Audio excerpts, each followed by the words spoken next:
Welcome to this explainer. Let's dive right into how your local drainage basin actually drives the massive global water cycle. Now, the whole global water cycle, that's a closed loop, but your local drainage basin is an open system.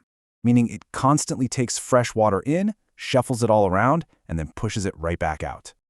Let's track a single raindrop through the four main parts: inputs, stores, transfers, and outputs.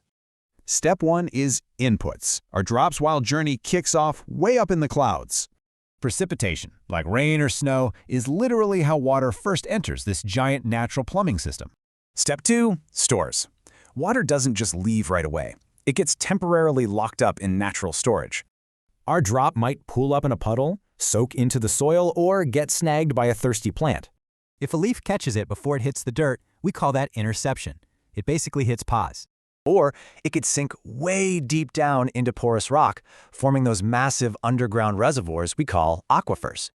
Step 3 is transfers. Water is super restless, right? So eventually it has to move. Remember that trapped drop on the leaf? When it trickles down the stem? Yeah, that's called stem flow.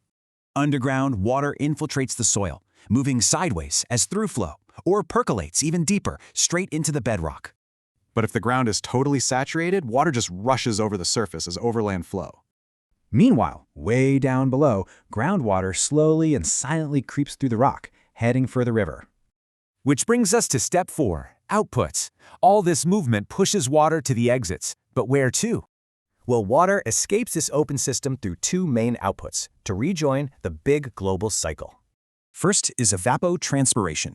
That's just evaporation from the ground, plus moisture being sweat out by plants. The second major exit, river discharge. That's the final, forceful push of water right out of the basin.